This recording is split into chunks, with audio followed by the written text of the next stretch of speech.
Alright YouTube, this video is a pro tip for all of you real estate photographers out there. One of my service requests that's been on an upward trend for, the upscale property shoots in 2022 has been vignettes, and that demand is still increasing now in 2023. In this video, I'll detail how I approach them, including shooting and editing techniques for your success. It's really not a complicated process, so let's just get right into it. Firstly, what are vignettes?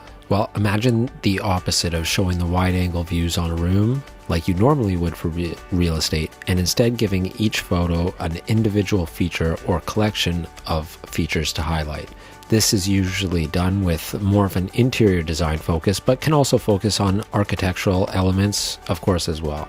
The focus of your photos can depend on who you're shooting for. When it's the realtor and or the homeowner, I will focus primarily on the permanent fixtures and the features that will help sell the home itself. Faucet, hardware, countertop materials, woodworking elements, and other fixtures and finishes. Materials, tiling, that sort of thing.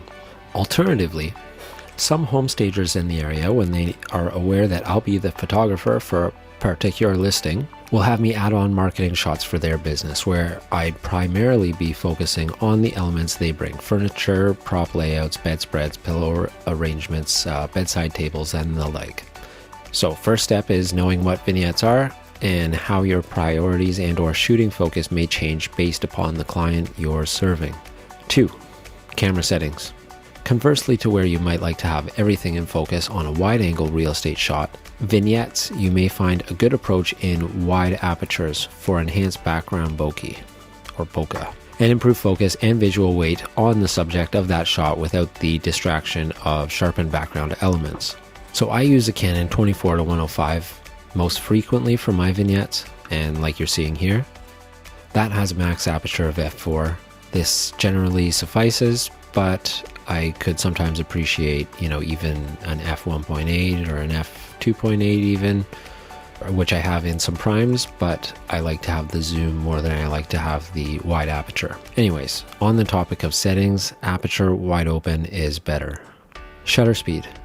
I want it fast enough to be able to shoot handheld, so out at 105mm, that might mean something near 1/200th of a second, or in other words, around the max sync speed of my flash, without using high-speed sync because that diminishes the power significantly. So I just keep it to the typical sync speed, and that rarely has to change for the duration of my pass through the house to capture the vignettes. Long story short, shutter speed, faster the better. When in doubt, go with your maximum flash sync speed. And finally, ISO. I want my settings at f4 and 1/200th to effectively be at -2 when exposed for only the ambient. So I don't want a lot of ambient contribution to the photo in most cases, so that I can control all the lighting with the flash. And I want the ISO high enough that my flash doesn't have to work too hard for every exposure, because the lower the ISO, the more flash output you'll require for the same exposure. So, the highest you can make it, that's also the lowest you can make it. The Goldilocks zone is where you want it. Most properties, most rooms, ISO 400 is a great spot to start trying your exposure at. And when I'm trying to pull in a window view within the scene, let's say on a sunny day, that number may drop down to 50, but I typically wouldn't leave it there for a whole shoot. It's just to get that view in, so I can get a view that's maybe f4 or maybe f5 if I have to, and 1/200th and ISO 50 all in a single exposure. Again, working your flash battery is pretty hard that way, so I switch to it only when I need to. Long story short, for your ISO, find out exactly where it needs to be flexible with it as well when the situation dictates. So number 3, shooting approach. As I mentioned earlier, I am balancing flash as a key light with ambient as the fill in most cases. So instead of working out flash power per scene, I like to use ETTL with my Canon flashes, speedlights. This helps me be nimble, no tripod needed when following these steps, and with an off-camera flash in ETTL mode, you can get a very reliable look to your product very frequently. Usually about 90% or greater of my photos photos I take are suitable to send. That is, they're unique, they're exposed, sharp, lit, and all that. There's not a lot of culling to do. So that, there's also not a lot of need to mess around wasting shots, which the more shots you waste, the more time you waste. One thing you don't want to do is shoot HDR, like you may already be shooting for real estate photography. This is a place where you should really keep it to natural looking exposures. But another even more important reason is it's really not necessary and verging on a waste of time and energy as well. So HDR, in my experience, doesn't tend to handle bokeh well. So if your shots have bokeh, then the HDR may ruin them, and in shooting smaller areas of focus as opposed to whole rooms, it's much easier to get a balanced exposure in the small area contained within your frame than when you have, let's say big bright windows and a very darkly painted, room on the opposite side of those windows. So also HDR forces you to lock off on a tripod, and this goes against the whole being nimble aspect, which I would prefer to have. So no HDR. Placement of the flash is an important aspect to consider when you're shooting this way, and for me the only important thing to remember is the difference between short lighting and broad lighting. So one flattens the scene for the most part and the other can add depth. So I can't understate this really. This may be the most valuable secret to my vignettes that anyone could glean from this entire video is short and broad lighting. Know the differences and how to get the effects you're after in a particular scene. I'm not going to get in depth on that, but it is definitely a great next topic to look into for yourself after watching this.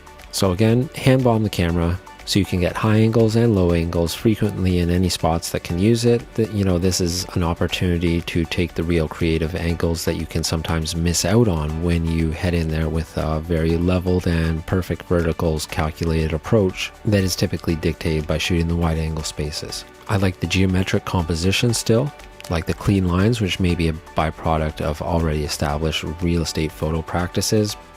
Long story short, there are far less compositional rules or guidelines here, so embrace that and just get creative with it. I do this with a separate camera and a separate lens to my usual, so vignettes usually get their own pass through the house or property, which is typically after the wide angle spaces when I'd have a pretty good understanding of the lighting properties and exposure values for each room and maybe windows, and a good look at their staging. So long story short, on number 3, most critical, be nimble, hand bombing your camera to find the most photogenic angles, use flash placement well, and avoid lengthy shooting techniques like HDR. So step number 4, your editing approach. So because you're working with single RAWs and relatively consistent lighting output from the methods described above, you can often get away with a single preset in Lightroom to start a whole batch and then a few spot edits here and there when needed.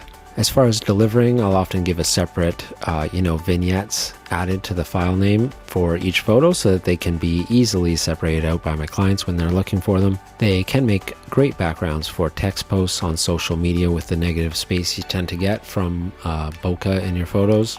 And they're often less busy than a wide angle space that realtors would regularly have access to. So I think they enjoy using them as a background. So long story short is the editing approach is much faster than regular real estate photography since we're doing single shots and we're reproducing ideal conditions. So don't expect many pitfalls here.